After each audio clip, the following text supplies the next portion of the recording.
Halo semuanya, selamat datang kembali. Apa kabar kalian semua? Semoga baik-baik saja. Pada video kali ini kita akan membahas spoiler lanjutan dari sebuah film animasi yang berjudul The Great Ruler.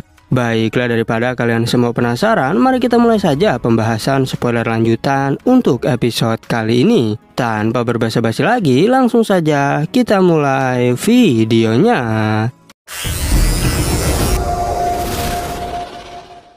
Cerita ini berlanjut, kita diperlihatkan Mu-chen yang berniat untuk kembali melawan Bai Xuan. Tapi Su Ling-er melarangnya karena jika kembali, maka pengorbanan kakakku dan yang lainnya akan sia-sia. Namun Mu-chen menegaskan bahwa tak akan ada yang mati di antara kita. Mu-chen menyuruhnya untuk membawa senior Su Xuan segera menjauhiku, karena kalian semua harus pergi lebih dulu.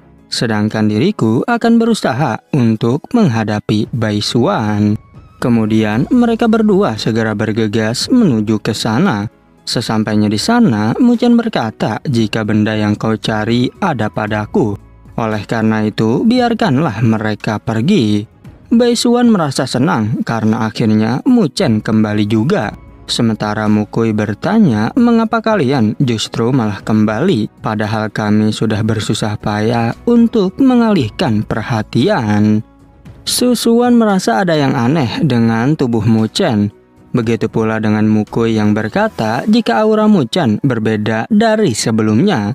Dan menurut Su Xuan, mungkinkah Mu-chen sudah dirasuki oleh energi iblis? 相信我，我会带着大家一起回去的。等会儿我缠住白轩，也趁机带你姐姐他们先。还省得我找你来。白轩，你要的东西在我这里。牧尘的情况有点不对劲，不容易才拖住白轩，你们怎么又回来了？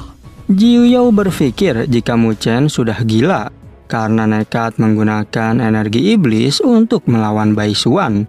Namun jika ada sedikit kesalahan, maka dirinya yang akan dikendalikan oleh energi iblis. Sehingga karena hal itu, Jiu Yao akan bertaruh dengan hal tersebut. Mukui kebingungan mengapa diriku tak bisa mendeteksi energi milik Mu-chen. Begitu pula dengan Su Xuan yang tak bisa merasakan keberadaannya. Sementara Bai Xuan bilang jika Mu-chen sudah berpura-pura mengeluarkan teknik andalannya. Mata dan tubuh Mu-chen dikelilingi oleh aura berwarna merah. Yang hal itu membuat Bai Xuan merasa khawatir. Meskipun begitu, ia tak merasa takut dengan bocah di ranah Heavenly Fusion. Lagi pula Bai Xuan telah mencapai ranah Heavenly Transformation tingkat akhir. Dengan cepat, Bai Xuan mulai melancarkan serangan. Tapi tanpa diduga, Mu-chen mampu menahannya dengan sangat mudah. Yang menurut Mukui, jika ini sama seperti ketika pilar iblis itu menghilang. 但他明明就站在那里，我就和你一起赌一把。还跟我装神弄鬼！牧尘小心！ Mu-chen segera mengeluarkan kekuatan energi iblis. Oleh karena itu, Su Xuan dan yang lainnya segera menjauh dari sana. Sedangkan Bai Xuan penasaran berapa lamakah kau bisa menggunakan kekuatan ini. Secara tiba-tiba, tubuh Mu-chen mulai diselimuti oleh jirah iblis. Tapi tetap saja, Bai Xuan kembali menyerangnya dengan sekuat tenaga. Namun apalah daya, semua serangannya tak berpengaruh sedikit pun terhadap Mu-chen. Tak mau tinggal diam, Mu-chen mulai menggunakan tombak miliknya. Sehingga saat itu juga terjadilah adu kekuatan di antara mereka. Bahkan adu kekuatan itu menciptakan ledakan energi di sekitar tempat tersebut. Mukui tak percaya jika kekuatan Mu-chen bisa sebanding dengan Bai Xuan. Begitu pula dengan Su Ling-er yang terkejut karena kekuatan Mu-chen kini meningkat pesat. Tetapi Su Xuan menjelaskan jika kekuatan ini mungkin berasal dari pilar iblis yang memasuki tubuhnya. 大家快离开这里！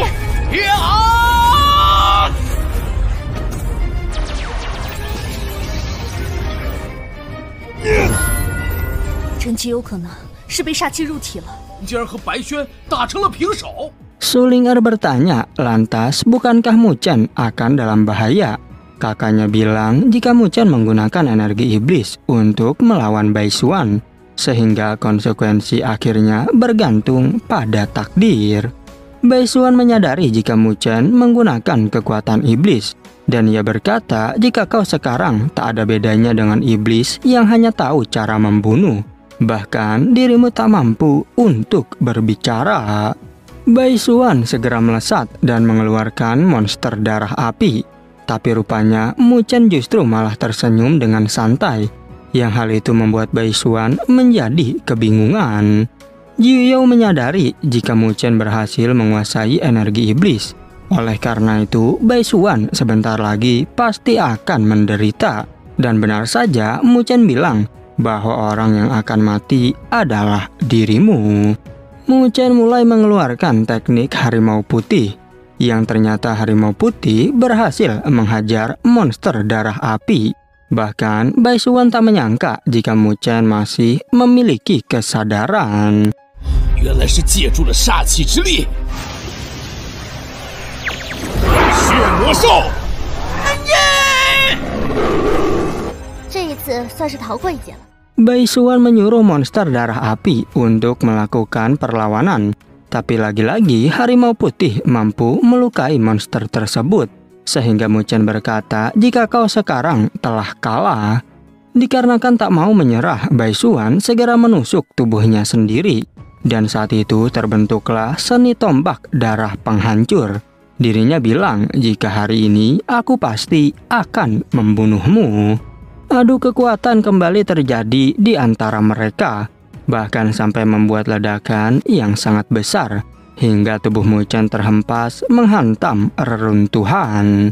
Baisuan merasa senang karena akhirnya Mu Chen telah mati.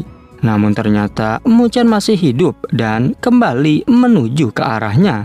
Oleh karena itu, Baisuan mengeluarkan jaring darah untuk menahan Mu Chen. Walaupun sudah ditahan, Mu Chen mampu menghancurkannya. Yang hal itu tentu membuat Baisuan semakin ketakutan. Sementara Jiu Yao berpikir jika pertarungan ini sebentar lagi akan selesai. 血魔兽，给我挡下来！霸王血战诀，血金天王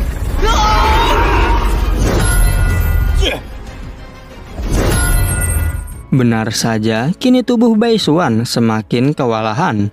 Bahkan ia berniat untuk mengirim sinyal bantuan. Karena dengan begitu, maka Mu Chen dan teman-temannya pasti akan mati. Setelah sinyal bantuan sudah dikirim, tiba-tiba Mu Chen melesat kembali. Oleh karena itu, Baisuan dengan cepat membuat perisai pertahanan. Namun rupanya Mu Chen mampu menghancurkannya. Dan kini justru Baisuanlah yang dibantai dengan sangat mudah. Menjelang kematiannya, Baisuan merasa kesal. Padahal sebentar lagi bantuan akan tiba. Tapi apalah daya, dirinya kini tewas tersungkur ke tanah. Meskipun Baisuan berhasil dibunuh, namun Mu Chen harus menanggung akibatnya. Karena ia menyadari jika diriku harus memulihkan waktu lebih lama. Sebab telah menggunakan energi iblis sebelumnya. 胜利就还是我的，只能如此了。血中印，我不敢死。 Sulinger tak percaya jika Mu Chen berhasil membantai Baisuan. Sedangkan Susuan bertanya bagaimanakah kondisimu. Tapi Mu Chen menjawab bahwa diriku baik-baik saja. Mu Kui mengatakan jika Mu Chen memang luar biasa karena Heavenly Transformation tingkat akhir bukanlah tandinganmu. Tetapi Mu Chen menyarankan agar kita segera pergi dari tempat ini. Namun ketika mereka hendak pergi, tiba-tiba saja muncul seorang pria yang ternyata ia kagum kepada mereka karena bisa membunuh Baisuan. Bahkan menurutnya, para murid Akademi Beichang memang sesuai reputasinya. Susuan sangat terkejut karena orang ini adalah Molongzi. Mu Chen sadar jika Molongzi berada di peringkat kedua dalam daftar buronan. Apalagi Mu Kui bilang jika Molongzi adalah orang yang berbahaya karena tim akademi banyak yang dibunuh olehnya. Bahkan ia juga berhasil lolos dari kejaran pasukan keamanan Akademi Beichang. 我们先离开这里再说。你太厉害了，化天境后期的强者，苍灵月学生榜上排名第2的学生果然名不虚传呢。很残忍，学院多次派人去追杀他。Sulinger berkata, Molongzi adalah orang yang paling dihindari oleh para murid ketika sedang misi keluar.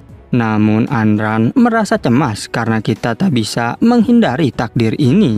Sedangkan Molongzi tak percaya jika diriku begitu terkenal di dalam akademi.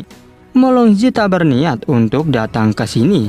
Hanya saja sebelumnya Baisuan mengirimkan sinyal bantuan. Tapi ia tak menyangka sesampainya di sini Baisuan telah dibunuh oleh kalian. Mereka semua merasa khawatir sambil menatap Molongzi. Sementara Molongzi bertanya berapakah peringkat kalian di akademi. Namun Mukui menjawab bahwa itu bukanlah urusanmu. Molongzi merasa kagum karena Mukui telah bertindak tegas. Tapi tiba-tiba ia melancarkan serangan ke arahnya. Untung saja Susuan tepat waktu dan berhasil menghalau serangan tersebut. 没想到我在北苍灵院。他可是北苍灵院的学生外出试炼。多少啊？关你屁事儿！不要这么紧张嘛！你们能杀掉白轩？小心！ Molongzi menyadari jika sepertinya bukan kalian yang membunuh Baisuan. Sedangkan Muchan berkata, jika diriku harus mati, maka aku juga akan menyeretmu. Sehingga Molongzi sadar jika Muchanlah yang membunuh Baisuan. Meskipun ia tak menyangka, karena Muchan baru berada di ranah Heavenly Fusion. Walaupun begitu, Molongzi bertanya, apakah kau memiliki kekuatan untuk mengancamku? Muchan menjawab, jika kau bisa mencobanya. Sehingga saat itu juga Molongzi berniat untuk mengetes kemampuan Muchan. 拖着你一起死。看来并非你们两个。那你可以试试。这件事真是令人难以想象，你到底有什么手段？ Jiu Yao mengingatkan, jika meminjam kekuatanku sekarang, kau sama saja seperti bunuh diri. Karena tubuhmu sudah terluka sebab pertarungan sebelumnya. Namun, Muchan tak peduli karena ia tetap akan melakukan perlawanan. Oleh karena itu, Jiu Yao pun memberikan kekuatannya pada Muchan. Molongzi memberitahu hanya sedikit orang di akademi yang membuatku mengeluarkan pedang naga ini. Oleh karena itu, Muchan adalah salah satu orang yang membuatnya menggunakan pedang tersebut. Sementara Muchan menyuruh teman-temannya untuk segera mundur. Dengan cepat, Molongzi mulai menebaskan pedangnya. Dan saat itu, serangan naga mulai menuju ke arah Muchan, yang membuat Muchan tak punya pilihan lain selain menahannya. Tapi tiba-tiba datang sebuah tombak yang menangkis serangan itu. Dan ternyata tombak tersebut adalah milik senior Shen Changseng, yang membuat mereka semua benar-benar terkejut. Sulinger dan Mukui merasa senang karena akhirnya bantuan telah tiba. Sedangkan Muchan berpikir apakah ini murid nomor 1 di Akademi Beichang. Tetapi Molongzi bertanya pada Shen Changseng, apakah kau tak bosan telah mengejarku selama 2 bulan? Shen Changseng menjawab, jika aku sudah mengambil misi untuk memburumu. Namun, Molongzi mengingatkan jika tim keamanan akademi saja tak mampu menghadapiku. Apalagi kalau dirimu yang hanya sendirian. 院里能让我拔出这龙鳞剑？换你了，我就等着替你收尸了。该死了吗？ Meski demikian, Changseng bilang setidaknya aku bisa menghentikan seranganmu. Lagi pula, jika kau membuat kesalahan, maka aku punya kesempatan untuk membunuhmu. Tetapi Molongzi berkata, jika ada 2 kesalahan dari perkataanmu barusan. Pertama, diriku tak mungkin membuat kesalahan. Dan kedua, kalau aku ingin membunuh, maka itu masalah keinginan saja. Dan jika aku ingin melakukannya, maka tak ada yang bisa menghentikanku. Dengan cepat, Molongzi melancarkan serangan. Tapi lagi-lagi senior Changseng berhasil menahan serangan itu. Sehingga Mukui bersyukur karena jika tidak, mungkin aku sudah mati. Sulinger bertanya apakah senior Changseng akan menang. Kakaknya menjawab bahwa aku juga tidak tahu. Tapi yang pasti jika senior Changsheng kalah, maka kita semua akan mati. Molongzi berkata, mengapa kau tidak mati dengan tenang? Tetapi Changsheng menjawab, lantas mengapa tidak kau saja yang mati lebih dulu? Sehingga saat itu juga Molongzi berniat untuk membunuh Changsheng. Begitu pula dengan Changsheng yang bersiap dengan tombaknya. 你刚才的话有2个错误。就像这样，差点就死了。疯了，那就和我战上一场吧。那你为什么不乖乖死掉呢？ Tanpa berbasa-basi, Molongzi mulai mengeluarkan kekuatannya. Bahkan Mu Chen tak menyangka jika senjata itu hampir berada di tingkat Heavenly Completion. Begitu pula dengan Changsheng yang menggunakan kekuatan tombaknya. Mu Chen juga terkejut apakah begini kekuatan dari murid peringkat 1. Sehingga saat itu juga terjadilah adu kekuatan di antara mereka. Sementara Jiu Yao berkata jika Mu Chen lebih baik melarikan diri karena senior Changsheng tak akan bisa melawan Molongzi. Mu Chen menjelaskan jika kekuatan senior Changsheng hanya berbeda sedikit saja dengan Molongzi. Namun Jiu Yao memberitahu bahwa diriku jauh lebih berpengalaman darimu. Sehingga hanya melihat sekilas saja aku sudah tahu siapa yang akan menang. Terlebih lagi senior Changsheng harus melindungi kalian, yang membuat dirinya pasti semakin kesulitan. 风林剑诀，万界裂空，也是个怪物一般的存在啊！言语，您的学长不是那人的对手。 Dan pada akhirnya spoiler untuk episode 51 pun bersambung. Oke, cukup sekian, terima kasih untuk video kali ini dan sampai jumpa di video berikutnya.